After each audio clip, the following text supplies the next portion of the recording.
The lottery win provided the financial means to acquire a residential community, a rare but documented phenomenon among sudden wealth recipients. This purchase represented an attempt to build a personal legacy through property ownership, a pattern seen in other cases of windfall wealth. However, the immense pressure of managing sudden wealth can lead to poor financial decisions and social isolation. Unchecked ambition, when combined with significant resources, can escalate projects beyond sustainable or safe management. The transformation from a dream of community legacy to a catastrophic outcome illustrates how psychological factors interact with financial power. Such events are often analyzed in terms of risk perception, where sudden wealth can distort judgment about large-scale undertakings. The fiery end mentioned represents a physical manifestation of systemic failure, not supernatural causation. This case study falls within documented patterns of lottery winners facing complex challenges beyond simple financial management. The individual's acquisition of the remote town was not a typical real estate investment. Unlike commercial developers who seek profit through subdivision or tourism, this purchase appeared to serve a personal purpose. Such acquisitions of entire towns are rare but documented phenomena, often involving wealthy individuals seeking privacy or control over their environment. The properties were not developed for resale or commercial use,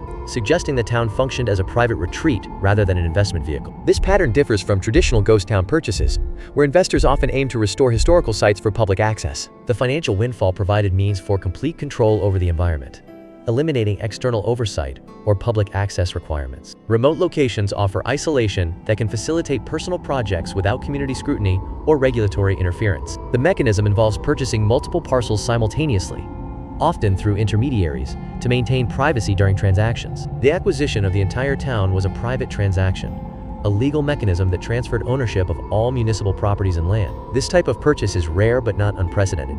Entire towns have been bought by private individuals or corporations throughout history. The transaction followed standard real estate procedures, involving lawyers, title searches, and the transfer of deeds for public and private lots. Unlike typical property sales, this deal encompassed everything: streets, parks, municipal buildings, and the underlying land rights. The financial windfall that enabled the purchase represents a common pattern in such cases, where sudden wealth leads to unconventional investments. Private town ownership shifts control from public governance to a single entity, altering the fundamental dynamic of the community. This acquisition set the stage for the subsequent events, placing the fate of the town and its structures entirely in one person's hands. The acquisition was not a corporate transaction, but a personal one. This distinction is significant, as personal purchases often involve different motivations and levels of scrutiny compared to business acquisitions. The town in question was geographically remote, situated far from major population centers. Prior to the purchase, it was largely depopulated, with many buildings standing empty. This combination of isolation and low population creates a specific environment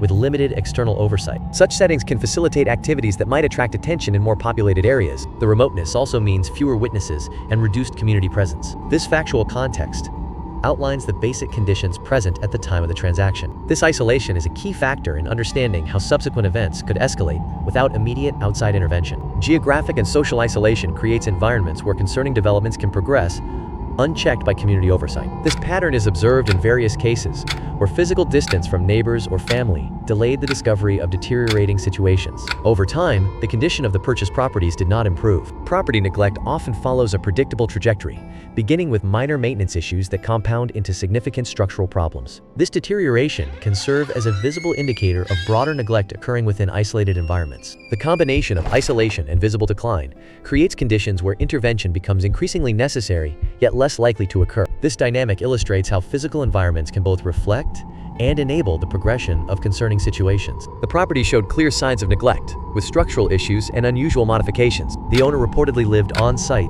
under increasingly unconventional conditions, deviating from standard residential norms. This type of situation often involves a gradual withdrawal from community standards and self-imposed isolation. The catalyst was a specific incident, frequently documented in reports as a dispute with a contractor or local authority. These disputes typically centered on code violations or unpaid services for work performed. Such conflicts often serve as triggering events that escalate existing tensions and bring hidden situations to light. The incident appears to have been a major turning point, shifting the situation from private neglect to public concern. This pattern mirrors other cases where unresolved disputes precede significant investigations into property conditions. The situation shifted from one of strange neglect into an active crisis. This escalation often follows a pattern where unresolved tensions reach a breaking point. The conflict culminated in a large fire. Fires in such contexts are typically classified as accidental intentional, or of undetermined origin. The scale of a fire is a key factor in the subsequent emergency response and investigation. Such events create a clear before and after demarcation in any timeline of events. The destruction of multiple structures was confirmed by investigators. Authorities determined the fire was incendiary in origin, meaning it was deliberately set. This classification indicates the fire was started intentionally rather than by accident. Incendiary fires differ from accidental ones in their origin and progression patterns. What remains unknown is the perpetrator's precise psychological state at the time. Investigators cannot determine the individual's long-term plan or ultimate objectives. This gap in understanding is common in arson investigations, where perpetrators leave limited evidence. The investigation focuses on physical evidence rather than speculative psychological profiles. The purchase of the town was not a straightforward transaction with clear, documented intentions. Public records and later accounts from those not directly involved provide the primary perspective on their motives, which remain ambiguous. A frequent misunderstanding is to frame the eventual fire as a meticulously planned act of arson from the outset. Available evidence points toward a different, more gradual process of deterioration. This was a complex unraveling, characterized by a sequence of escalating poor decisions and interpersonal conflicts. The final, catastrophic choice to set the fire appears to have been a decision made under significant pressure,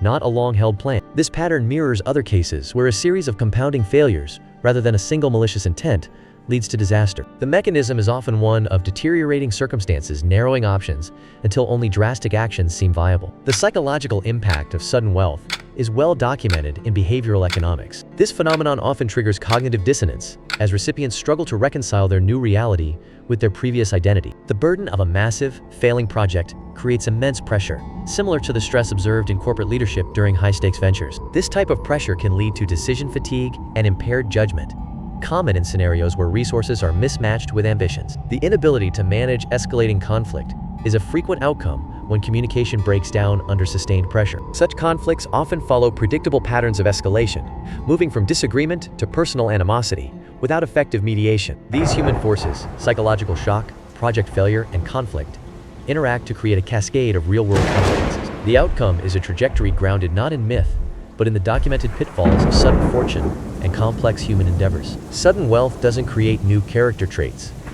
It amplifies existing ones. This psychological phenomenon means positive tendencies can grow, but so can negative patterns. The danger emerges when amplified wealth funds massive symbolic projects without proper infrastructure. Buying a town represents the ultimate symbolic acquisition, a statement of control and transformation. Without professional management systems, such projects become vulnerable to financial and operational collapse. Emotional resilience is equally crucial when undertaking projects of this scale and symbolism. The combination of sudden wealth and inadequate support creates a perfect storm for personal and financial disaster. This pattern appears in various documented cases where rapid wealth acquisition precedes dramatic downfalls. Financial stewardship requires clear plans for managing sudden wealth, not just receiving it. Legal counsel helps establish necessary boundaries to protect assets and personal interests. Psychological preparedness involves understanding the emotional impact of life-changing money. Without these supports, a dream of control can quickly erode, leaving few viable options. This pattern shows how poor planning can transform opportunity